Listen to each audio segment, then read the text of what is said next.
Welcome to Holly's Quiet Harbor. Take a deep breath and let your mind begin to rest.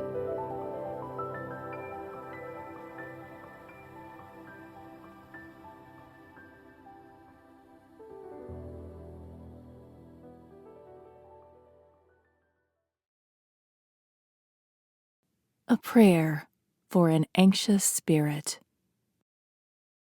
Dear Heavenly Father, I come to you now with a heart that races in angst, a mind with thoughts that swirl in a flurry like a snowstorm, a body not at rest and full of fear.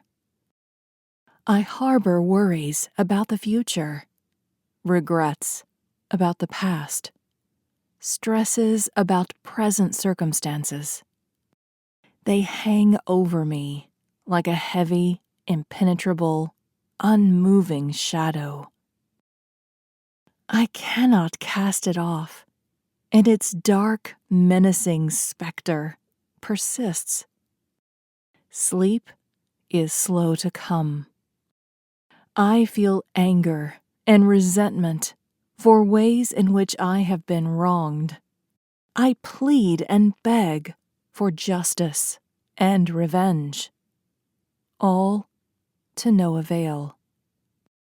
The frustration grows and invades like an unwelcome beast, devouring and craving more built-up rage for its never-sated appetite.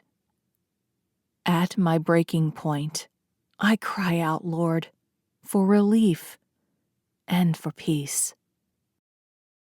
At that moment of surrender, things start to become less heavy and more clear. I turn my troubles, worries, and anxieties entirely over to you, God. I remember the words of Matthew 11. Come to me, all who labor and are heavy laden, and I will give you rest. Take my yoke upon you and learn from me, for I am gentle and lowly in heart, and you will find rest for your souls. For my yoke is easy, and my burden is light.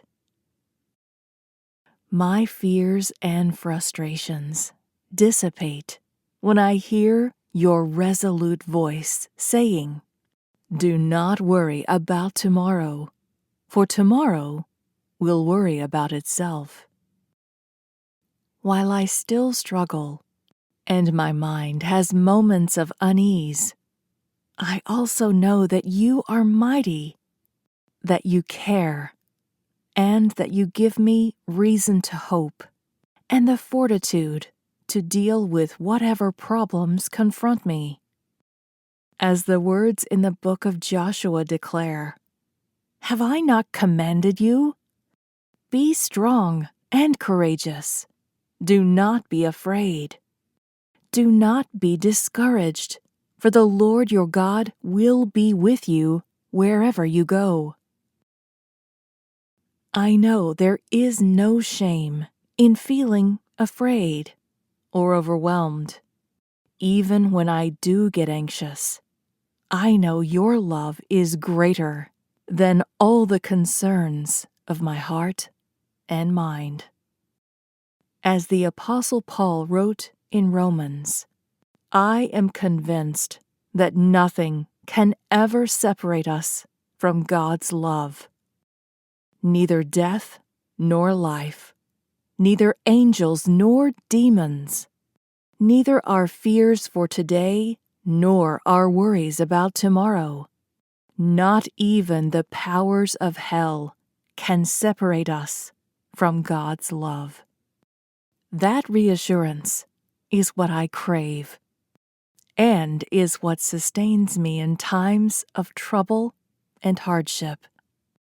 When my pulse quickens, My palms sweat, my mind aches, and panic sets in. I stop.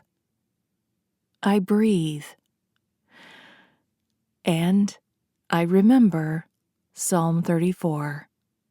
When the righteous cry for help, the Lord hears and delivers them out of all their troubles. Thank you, Lord. I ask you to give us all peace in our mind, body, soul, and spirit. Amen.